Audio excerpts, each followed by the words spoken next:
Hey, what's up, everyone? Welcome to the Rip City Community Pregame Show. I am Tara Bowen Biggs here, as always, with Dylan Sage, and we are going to get ready for the Blazers versus the Hornets this afternoon. It's going to be at 4 o'clock in Charlotte, North Carolina. We are going to, Blazers are coming off of a couple of pretty good games where I think we saw a little bit more heart than maybe I don't want to say that no, they didn't play with heart. Let's just say we saw some positive things in the last few games that I think we've been really looking for. But let's go ahead and get ready for this game by starting off by talking about the injury report and the lineups. Go ahead and take it away, Sage. All right. According to Jamie Hudson of NBC Northwest, the Blazers will be without the services of Damian Lillard with a left hamstring injury, and then Zach Collins. And for the Hornets, it's LaMelo Ball with the right wrist fracture, Nate Darling with the right ankle, Gordon Hayward with the right foot, Malik Monk are out, and questionable Devontae Graham and PJ Washington. That's a big list. It is. The Hornets have dealt with a lot of injuries and a lot of good guards too, like Graham, LaMelo. It puts a lot of pressure on Terry Rozier to be the main playmaker of that starting lineup, and they've been the walking wounded for a while. It's a lot of value in these young players that are just getting their chance and trying to earn their job in the NBA. So the starting lineups would be CJ, Norm, DJJ, Robert Covington, and Yusuf. And then the last game for the Hornets, it was Terry Rozier, Cody Martin, Miles Bridges, Jaden McDaniels, and Vernon Carey Jr. Vernon Carey is a Dookie who I guess the Hornets are tired of playing Cody Zeller and Bismack Biyombo, so they decided to play Vernon Carey 30-plus minutes in a game. And honestly, unless PJ Washington's coming back and is going to play the small ball five, I expect Vernon Carey to play some big minutes for this team. And, you know what Bismack is. You know what Cody Zeller is.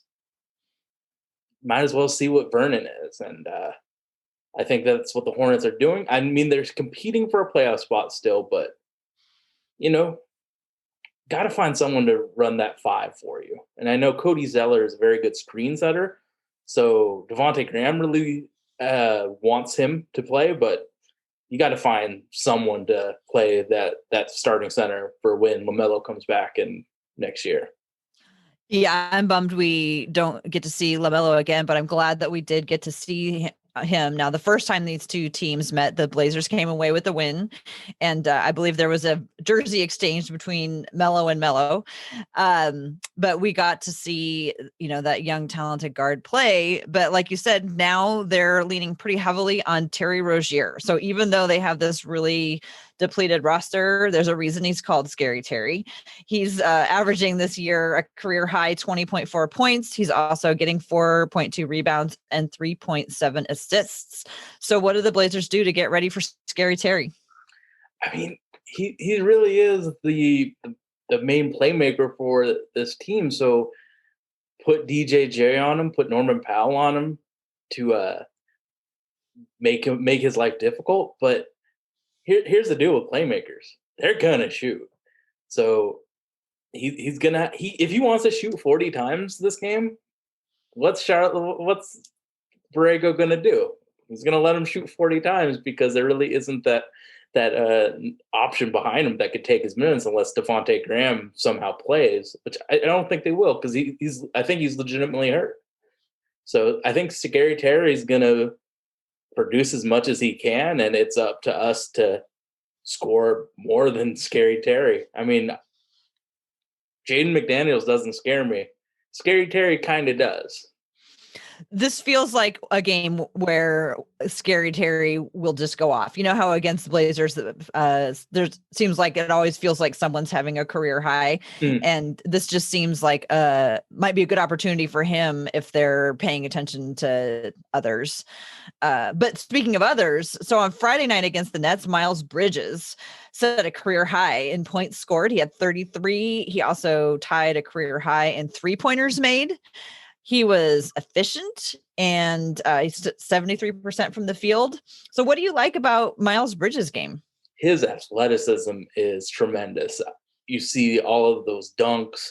He and LaMelo Ball, I know LaMelo's not going to play the rest of this year, but those two had a connection on the lob. So I think that he's going to be a permanent member of the team as long as LaMelo and he have that connection. So just having him be that athlete that can change the game with fast breaks and dunks and all the momentum. He's nasty. I've been a fan of his since his time at Michigan State. He has been a very, very interesting player, and he's finally getting the minutes that he deserves because they've always tried to make him fit a role that he might not have been a part of. And if he's hitting threes, that becomes very scary. But you know, the athleticism is always intriguing. I mean, look what we have with DJJ. It adds such a new dimension to the team to have someone who can just grab all the lobs. Yeah, and for like you kind of talked about, for someone to be that athletic, to be shooting threes, that's exciting for them Scary. for the future. I think this is going to be a fun team in the future. It's a bummer to see them so depleted. So as far as the way the Hornets play, there's going to be a lot of 3-point shots in this Mm, game. There's going to be a lot, with the Blazers taking so many. I think they're second in the league in 3-point attempts. The Hornets are eighth in the league, and they are ninth in actual percentage of how many they make. So with all this 3-point shooting going on both sides, do you see this as a way the Blazers can maybe get a little practice defending the three? absolutely. We have to master those rotations, and this is a good example. I was looking at the line though, and we're projected to be a 4 or 5 point victor. So that fourth rotation is going to be huge. I think CJ, Norm are going to have that third rotation. So they'll play the first quarter, second quarter, third quarter, have their rotations. But the fourth one's going to be interesting. Do they actually need to play? Because if we're using Vegas's lines, those guys are going to be in there in the last 5 minutes of the game because Dame's out, and that counts for so much. So I'm very interested to see what that fourth rotation is going to look like, and who's going to be the fifth player. Is it Ant? Is it DJJ? Who is going to step up in this game to be that fifth option on the finishing five? Yeah, well, we talked a bit at the beginning about how the Blazers are coming off of a couple of promising games, and that last one that they did not have All-Star guard Damian Lillard. So there were players who were stepping up that we haven't necessarily seen. The ones who really impressed me, CJ handled the ball. He had 29 points and 6 assists. He also had a block and a steal. I thought Robert Covington, even though it wasn't a high scoring game, he had what he has time and time again, which is a game saving steal. Mm-hmm. That was exciting. So he also had 6 rebounds, couple assists. He had 3 steals and a block. And then we had Anthony got 30 minutes to just ball out, 16 points, 2 rebounds, 2 assists, 2 steals, and a block. That's a full stat line for the young guy. So what did you see that you liked? I think Anthony Simons was, I mean, to go from 0 minutes to 30 shows a lot of heart from him because he had to stay ready for this opportunity. He has to stay ready for this opportunity against the Charlotte Hornets, who probably are going to go small a lot because they don't value those bigs. So, yeah, Ant was very impressive. Is he going to be part of that finishing five? If he produces like he did last game, I definitely think he will. But seeing him in those rotation is going to be good. And I like seeing those young guys, Nasir and Ant, produce because we're kind of in cap hell. So having cheap young players produce is huge. And you saw what Gary Trent did; it got us Norman Powell. So the development of these young players is imperative to what we're trying to do in the next few years. Did anything about any of the other players stand out to you about that last game? Do you agree with the last couple of games? It did look like they were playing better than they had. Yeah, I think that there's more movement offensively. they look like they're setting plays for Norman Powell to do his off ball movement shooting, and like we got so many assists against the Celtics, and we're such a bad assist team. To see all that off ball movement and players finding players in the spots is huge. So I think the Celtics, and then the heart that we showed against the Spurs was huge. We had a huge deficit that we whittled down without Damian Lillard, and that's to win without Dame is huge. So I really am impressed by how we're playing. I think Norman Powell is becoming more and more of the apple of my eye. I really like everything he's doing. I wish he was a little taller, but he's so damn good. 6'3" is tall enough if you're that skilled. Yeah, you've liked Norm all along, and I can see why.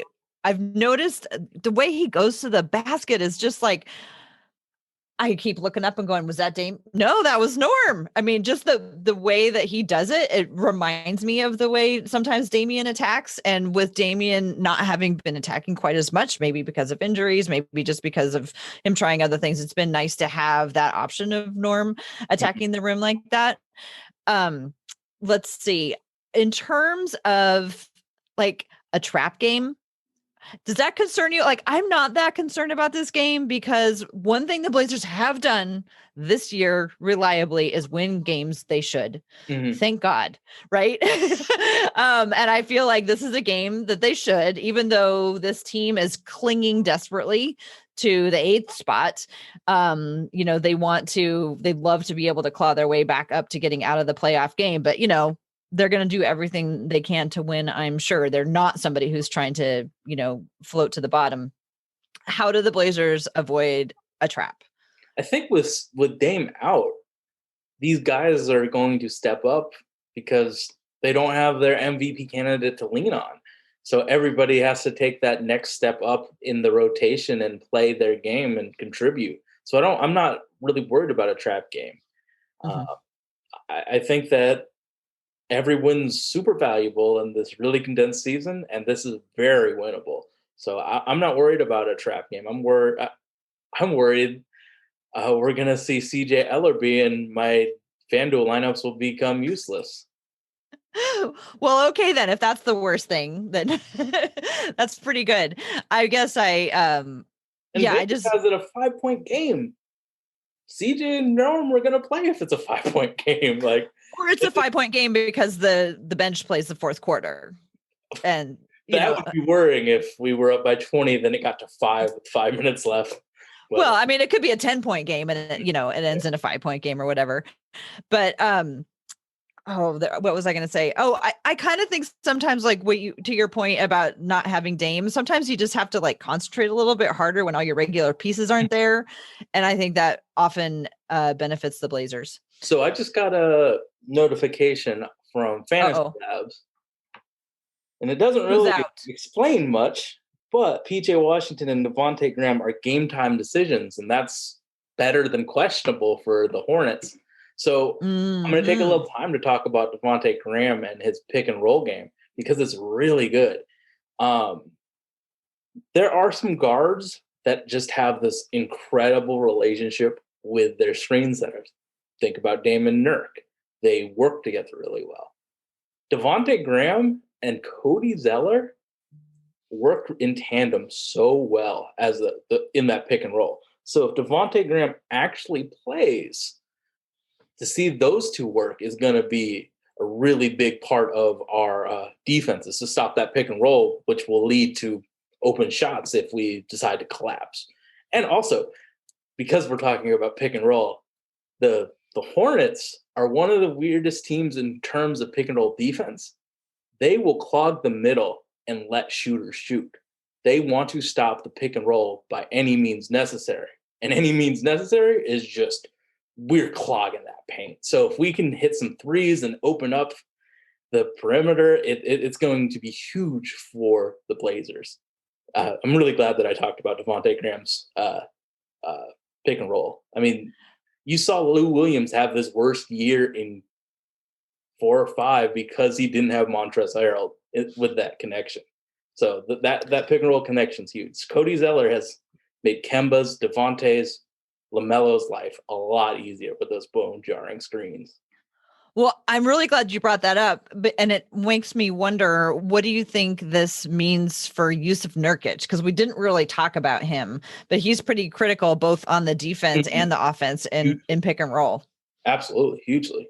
I mean, the difference visually in defending the pick and roll is huge between Ennis and Yusuf. Yusuf just knows where to position himself to make plays where Ennis is kind of slow. So having Yusuf is going to be really imperative. And if PJ Washington plays, he does his best as that small ball five. So Robert Covington might see some more 5 minutes just because you don't want to put Ennis on a guy like PJ Washington who's way more athletic. So uh, if those two play and their game time decisions as of now, it adds a Okay. dimension.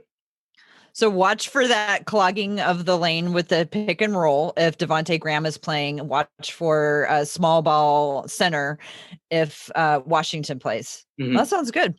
Well, I have one Blazer that I'm going to have my eye on because I think he's going to have a really good game. I think Melo, I was so glad to see him hit his shot. And I think Melo just plays well against teams that aren't that good. I think that's kind of what it all comes down to. I mean, yeah, it is what it is. I think that he, the opportunity to feast against teams that aren't that good is really good for him. And I think he's going to have a really nice game tonight. Which Blazer are you going to be watching to have a really good game tonight? CJ is too easy, right? Because he's now the lead playmaker. So I'm going with my boy, Norman Powell. I think he's going to have a really big game. The way he drives the basket, and even when he misses, it's an opportunity for Ennis or Yusuf to get the rebound and score really easily. Norman just puts so much pressure on the rim that center has to help. And when the center helps, he's out of position for the rebound. So Norman Powell does a lot with those drives. It's called a Kobe assist when you drive to the rim, miss, but it's a really easy shot for the rebounder. So Norman Powell's Kobe assists are going to be huge for us. That's nice. Yeah, he does. He's kind of one of those more than the sum of his parts guys, Mm, like he has more things that he brings besides just the obvious stuff, mm, little subtle things like that, like you were talking about the rebounds. My final word on the game is that I think this is another opportunity for, like, CJ clearly takes on the role of Damian when Damian isn't there. Like, he takes on the point guard role, and so he's managing the floor and everything. But I just keep thinking, I'm looking for an opportunity for Yusuf Nurkic to put the team on his back. And mm. I think if he wants to be as important to the team as he was before he went down and got injured, and if he wants to, like, he still makes a difference defensively, but I want to see him put the team on his back, and just, even if he not go out there and get a couple of quick fouls. I want him to, like, be careful about that kind of thing and be careful about his passes because he knows that everyone is important. I don't know if this is that good of a game for that because of the potential of it being a lopsided matchup, but every game Damon is out, I look at it as an opportunity for not just CJ, but for Nurkic to come out and, like, take the lead and kind of take charge. And I think Norman Powell as well. Like, his usage rate has been down this year because he's on a team with Damian Lillard and CJ and Yusuf. So him getting a little bit more time with the ball is going to be huge for him as well. Like, we have players that are capable of handling extra responsibilities with the ball in their hands. It isn't just Damian now. There's CJ, there's Norman, Melo, and Yusuf. Are capable of being the hub of the offense in terms of playmaking. Well, we should probably wrap it up here so that we can get this posted for our friends who want to see what we think about the game. Let's see. Anything else that you want to add before we call it a day? Um, we're I'm available on Holy Backboard. I'm one of the hosts.